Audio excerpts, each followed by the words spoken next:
Sequential art is a valid medium. I called it sequential art for want of a better name. I've always been annoyed from the very first day of my involvement in comics at the use of the word comics. Comics is a misnomer. Comics should not be comical. They should not be necessarily funny, as in the case of funny papers. This is a valid medium of expression, equal in respectability, if you will, to words without pictures or to film.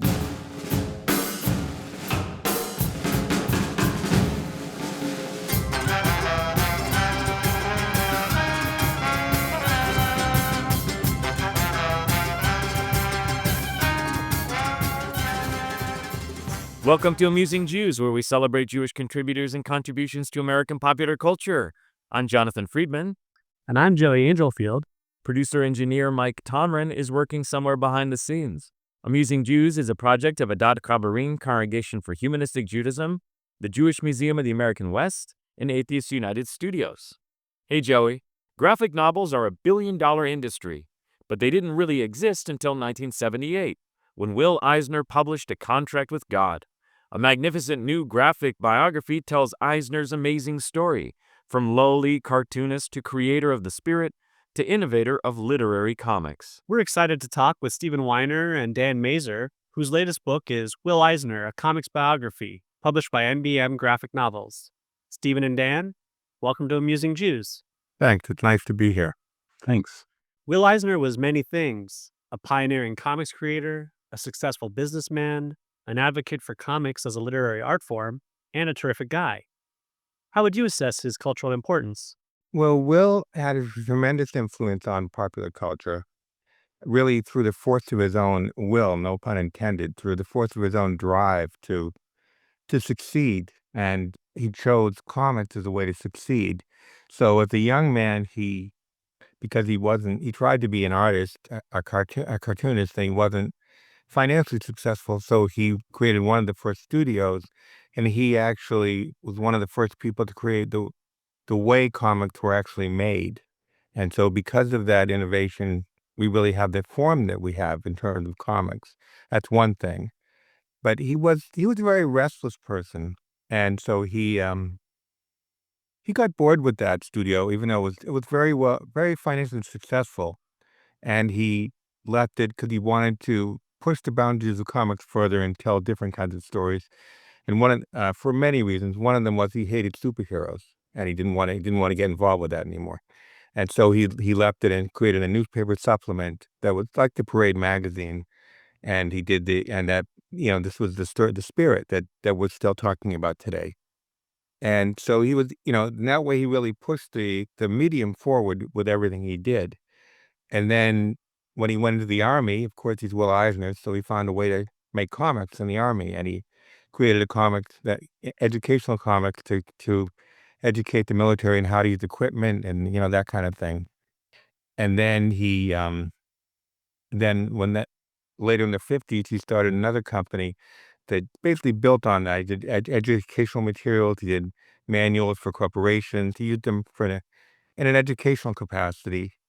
And then later in the 70s, when he was brought back into comics, and he was one of the very first people to do graphic novels, and he was one of the only person doing them, like for really his demographic, older people they weren't interested in sexual revolution or something. They were interested in their lives of that time and their experiences.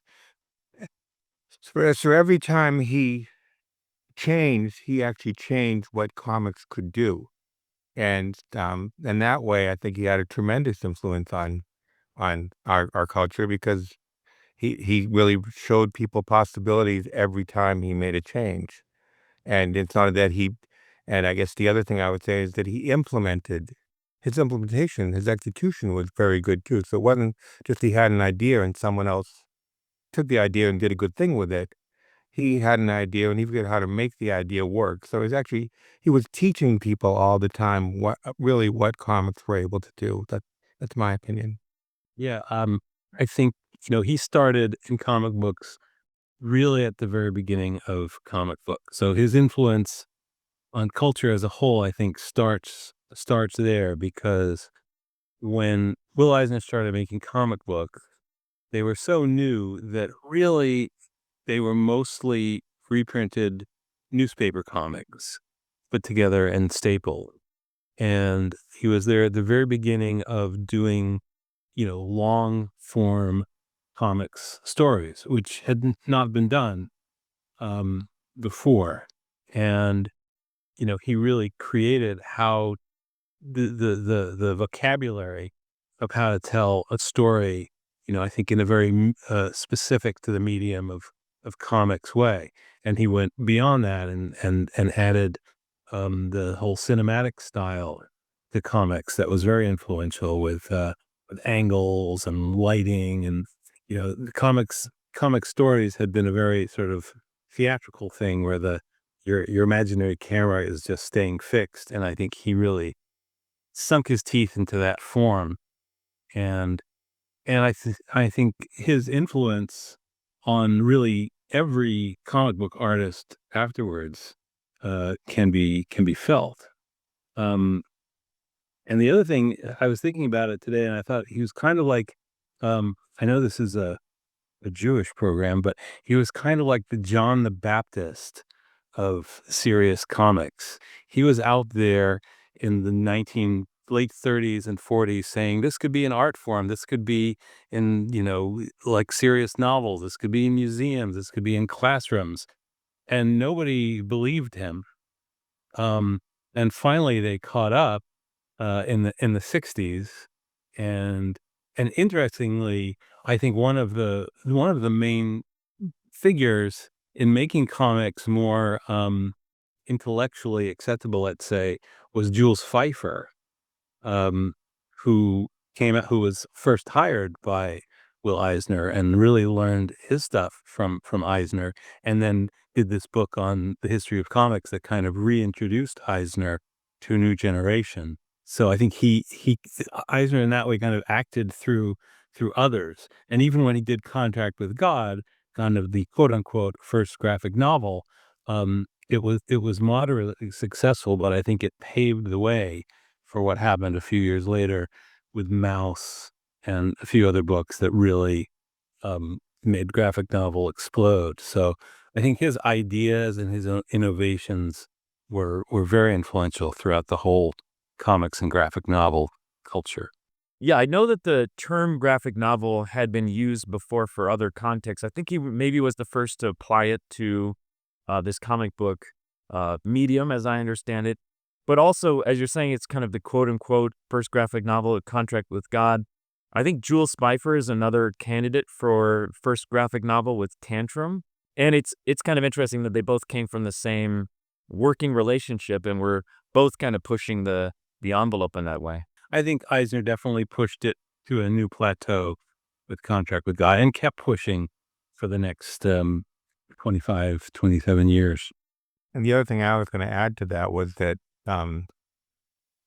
Eisner's book preceded the Pfeiffer book, but one thing that's interesting is Eisner's book came out from a very small publisher, and Pfeiffer, I forget which house, but it was a major house that brought out Tantrum. So it was really the Pfeiffer book was really aimed at the book trade, and the Eisner book was trying to get there, but it really didn't have the inroads that the Pfeiffer book had.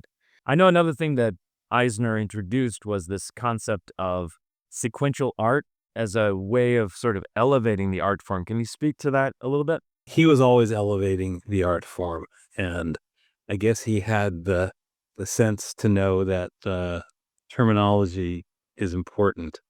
Um, so you make a long comic book, you call it a graphic novel, and that's going to sound more respectable.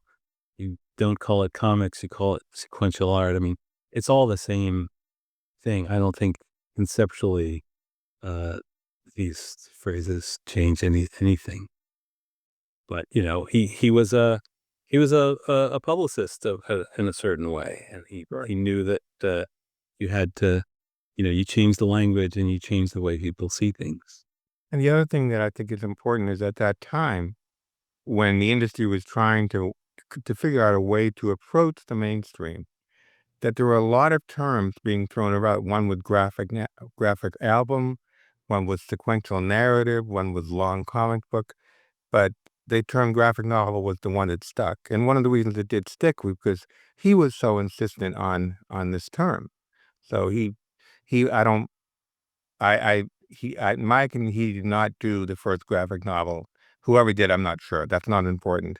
But the fact that he was so committed to it means that, and that's the way he owns the term, because of his commitment to the form.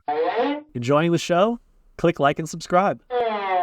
If anyone deserves a graphic biography, it's Will Eisner. Was there extra pressure to get it right? I think there was a certain amount of pressure because, there's a Will Eisner Family Foundation that we didn't work with, we didn't have any formal relationship with, but we certainly wanted them to be happy with the book. There was, nothing. No, we weren't doing an expose of Will Eisner. So I think there was that, and I guess most of the people in the book are dead, but at the end of the book, we do a scene with Dennis Kitchen, who we know, who used to be Steve's agent. So we had a lot of communication with Dennis Kitchen, and I think that we probably felt like we didn't want to disappoint Dennis either, especially when we introduced him as a character. But yeah, I mean, I guess there are a lot of people out there who know a lot about Will Eisner, and most of it is right, I guess. So we weren't trying to court controversy or anything like that. I guess my answer to that question would be that, and I knew Will Eisner. I knew him for about 15 years, and I knew him fairly well. He wasn't, and I wanted to write by him. And by that, I mean, this whole book, the idea of this book came because it was a response to his graphic novel called The Dreamer, in which he recounts his own childhood and the early days of the industry. And I always thought that was fake. I said it couldn't have worked out so well.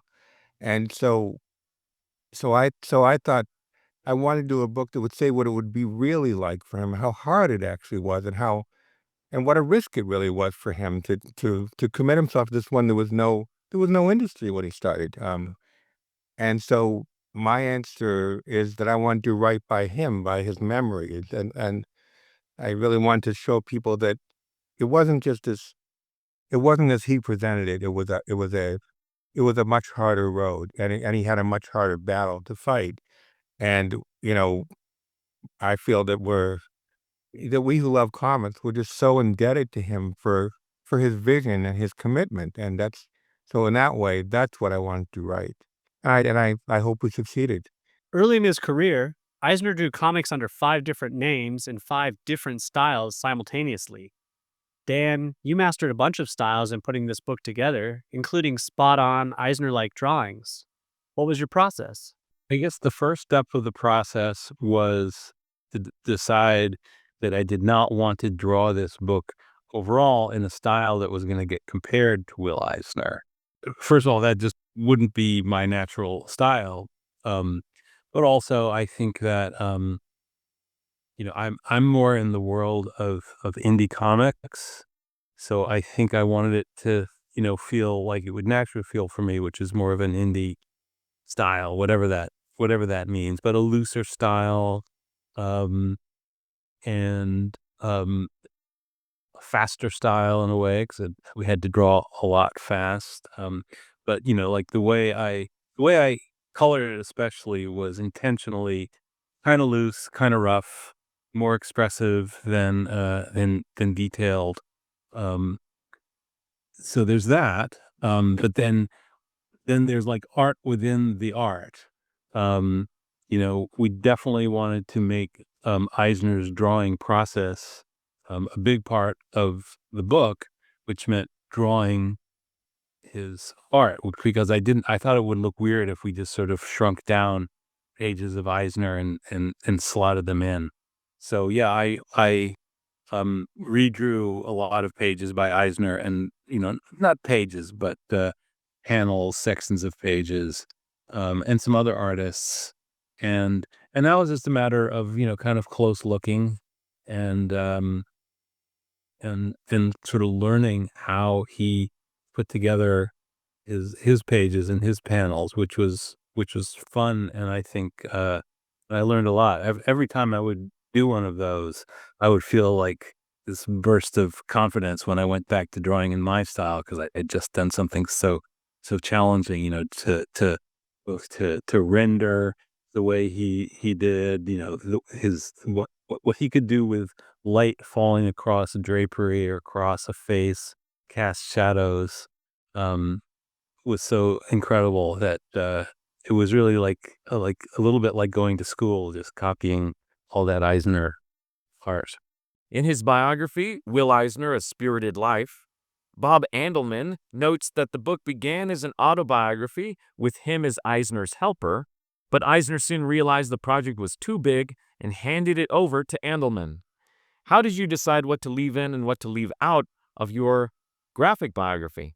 Well, I think it was kind of intuitive, because we were following the story, but we wanted to focus on the moments when he had to take risks, and when he those moments really when he actually changed the industry. So that was the big part. And then the other part was we really wanted to present him as a human being, because he's not just this guy that gave us comics. He's a person with a whole life. And that was a real in a lot of ways, that was a bigger challenge than the other thing, because he was a very private person. And it's really hard to get a lot of personal information. That's, but we were determined to show really the sacrifices that he made, to succeed. And I think we tried to show that repeatedly, because it was a theme throughout his life. He was just so driven to succeed in this industry that really wasn't an industry yet. So I think that's how that really was the impulse behind the choices that we made. Would you agree? Yeah, definitely. And there's a couple biographies. There's his semi-autobiographical graphic novels, and lots of interviews with Will Eisner. He liked to talk about himself, and he had a repertoire of anecdotes which you read over and over again. They're good anecdotes. Um, some of them, I think we felt like some of the people might be surprised if they really know Eisner. It's like, why isn't the story about Jack Kirby standing up to the gangster over the linen uh, story in the book? And there were some stories, I think, that we felt were almost had just become cliches through Eisner's retelling of them, and we left them out. Yeah, that's the main one. But like little anecdotes in the comics studio, and some of his, probably most of his repertoire of anecdotes are in there. But as Steve said, parts of his life that he didn't talk about as much, or talked about more in generalities, especially his childhood. Um, the scene where he and his brother are confronted by the anti-Semitic bullies, and he ends up telling his brother to change his name. That's one of his famous anecdotes. But there were scenes that we kind of had to invent, um, based on how he talked about his parents and his childhood. So there are, scenes that they are fictionalized inventions, but they certainly are scenes that could happen, and they bring out, like, his mother taking him shopping, at the push carts. He talked a lot about his mother being a hard-nosed businesswoman, but he never gave an example. So we invented an example, and then there's a whole question of where the story was going to begin basically before his birth with his parents' immigration, but where is the story going to end? So when Steve first came to me with the idea, he had a a kind of an endpoint, which I'm sure you remember, Steve. And it was going to end when Eisner was much younger than where we took it to. Then with him being drafted. And then we're going to follow that with a prose section saying he went on to do the graphic novel, blah, blah, blah, blah, blah. So in my own mind, it was a little bit like the movie A Complete Unknown. It was just like this picture of the early years. That was the original idea. But then what actually happened was that Dan became interested, and Dan was also an expert on this period, and so we just started to expand the story, and it became a much bigger story. But we did we speed through, I guess, from about from the time that he's drafted to 1970, right to the 70s. So like 35 years are kind of a montage. We felt like the most important thing, and the publisher also urged us to do this, was to get to the contract with God. So it's like, let's get to the contract with God as quickly as we can. Which means getting like, how did he sort of drift? He drifted away from the comic book world. How did he come back and have this really remarkable last act of his life in which he did so much? So I think that was a big decision of something not to leave out that was initially going to be left out. I think it was the right decision. I think one of the nice things about your book is that it primarily looks at his life and work before he returned to comics in the 70s. One reason that we did that was in sort of developing, or however you say it when it's a real person, his character and his vision up to a certain point, and then realizing that doing Contract with God was really like a culmination of something that he had deferred for all those years, that there wasn't any opening in comics for him to do something serious and artistic. So, and he probably thought he never would be able to, but so there's a line in the book where, I can't remember exactly what it is, where his wife says, "How do you feel?" when he's finished Contract with God. He says, "I feel like I finally finished something I started, 40 years ago." So I think that's why it really made sense to get there. And then we didn't think it would be very interesting to go, through the next 20 books that he did. He did Family Matter or something, and then it would be like a book I did earlier, almost like an encyclopedia. But so then we just did it, like kind of a montage of the rest. So. In the prose biographies, when you're doing a biography, and this can be the strength of a prose biography, you just cover everything. You go through every period. You write, sometimes again to day by day practically. And so the Schumacher biography, which we use a lot, it covered every period of his life, all his business interests during the 50s and early 60s. And I think the approach of a graphic novel, unlike a prose biography, is more like a movie, where you choose the most interesting and engaging parts and try to either skip over or shorthand the rest. Eisner's immigrant father was a failed artist, but remained a persistent dreamer, something Will inherited from him. It's almost like Will Eisner fulfilled a dream his father never could. Do you agree? I mean, I agree that there was the artistic impulse, but Will had a very, very smart business sense. It might have been more acute than his artistic sense, actually. And his father clearly did not. So I think my answer would be he took some of his father, and he made a way to make his father's ambition into something that would actually work commercially, and he would be able to support, because he supported the entire family. He supported his parents, he supported his brother, and he supported his sister. He put his sister through college, and he never graduated from high school. And his brother was employed by him his entire life. He was part of the company. So I think his business sense is really, that's something we don't think about a lot, because we just think about what he did for comics, but it took a lot of business savvy to do what he did. That is how Eisner always presented it. that his father was the follow your dream guy, and his mother was the uh, don't take risks, make a good living influence. And we felt that's a little loaded. Like you come away thinking, oh, that wonderful father told him to follow his dreams.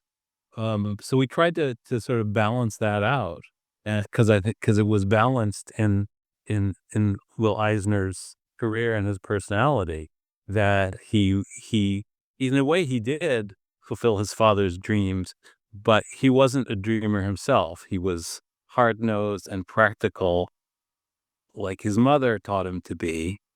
And without the both of them, he couldn't have done what he did. He might have been, you know, he might have been just a successful businessman, or he might have been just another struggling comic book artist. But he brought those two sides of his parents together. I think um, they both contributed to who he was, and that's what we wanted to show in the book. Do either of you have a favorite Will Eisner graphic novel? One of them that is really good for people who they're like novel readers, they're not necessarily comics readers, would be Fagin the Jew, which is the retelling of Oliver Twist from Fagin's point of view. Another one that's really biting. It's a really sharp, a really biting story. It's called The Family Matter. It's about a family trying to decide to do with trying to decide to do with an infirmed grandparent, and they're not necessarily very nice about it. It's a really bitter book. It's a really short book too. It's very well done. I really love A Life Force. That's a book about, I don't know if you haven't read it, it's a book about two people in their 60s who reconnect, and they were lovers when they were teenagers, and they have to decide what they're going to do with the rest of their lives. And they're both married, by the way, to other people. What about you, Dan? Do you have any? The Spirit, even though that's not technically one of his graphic novels, The Spirit was first reprinted. Warren reprinted them in black and white when I was in high school, and I bought those off the stand and read them all, and I think they had a big influence on me. Also, kind of growing out of superheroes and the sort of mix of genres that Eisner did in The Spirit, because he had a great freedom from story to story. He could do whatever he wanted, and but just the look of it, and the humor of it, um, I still think that's the work of Eisner that means the most to me. I think Contract with God is great, especially the first and fourth story, um, but I'll stick with The Spirit. Did you learn any lessons from delving into Eisner's life and career? I think the most important lesson, or the biggest impression that during this book made on me, was that to just realize how driven he really was, and how committed he was. Because even though even though I did a book about him before, he's just I didn't until we sat down and saw this on paper and saw the sacrifices that he made, um, especially as a young person. I mean, how driven he was. It didn't really, didn't make the impact that it did this time. That I came away being really deeply impressed with his drive and his vision of the industry. That was it. One lesson was how to draw fedoras, because he had to draw a lot of those. But yeah, but I think the same, like the drive, and I think the nice thing about this book, and the reason why we felt it could have broad appeal, was the drive that he had as a kid, sort of into the world of literature and art that he loved, and coming out of that to create, the drive as a young man to be independent and start his own business. And I think for us, because we're both fairly on in years, the fact that he came back at the age of 60 and started a new career with tremendous energy, that and he kept doing those graphic novels until he was 85 or whatever. I mean, I think that that lesson that it's you don't have to let go of that drive at a certain age. Is important. Maybe his constant reinvention of himself also kept him fresh and young, and I took that away from the story as well, that maybe because he didn't get stuck doing the same thing over and over and over, that prolonged not only his life but his creative life. I would agree with that. Yeah. And Steve knew him in his later years. Sometimes I would actually speak to him, and he had just spoken to a young cartoonist like Scott McCloud or someone like that, and he would just be very excited. He would be telling me in a very excited way what they're doing. He'd say, "This guy is doing this," it's just, and he was like, you would think that I would think anyway, that he was a person much younger than his years. I think that was one of the reasons that when he did pass away, well, it wasn't sudden. He'd had a heart attack, and then he didn't come out of the hospital. But a lot of people were really shocked because he just had this youthful energy to him that they didn't think this would be his demise. They thought he had many more years left. One of the really interesting things about doing this book is that we've been hearing from people who knew him, because this is an opportunity for them to share their stories. And I actually got a letter from the son of Eisner's tennis partner, because when Eisner moved to Florida, he played tennis every day, and he had these anecdotes about he called him Uncle Will, that they had these picnics and whatever. But every story that I've heard kind of recounts a very youthful person, even though at this point he was 75 years old. So. Well, Stephen and Dan, thanks so much for joining us. Well, thank you. It was great to talk to you. And to our audience, now back to your regularly scheduled lives. Amusing Jews is here to amuse you. If you like being amused, go ahead and click like and subscribe.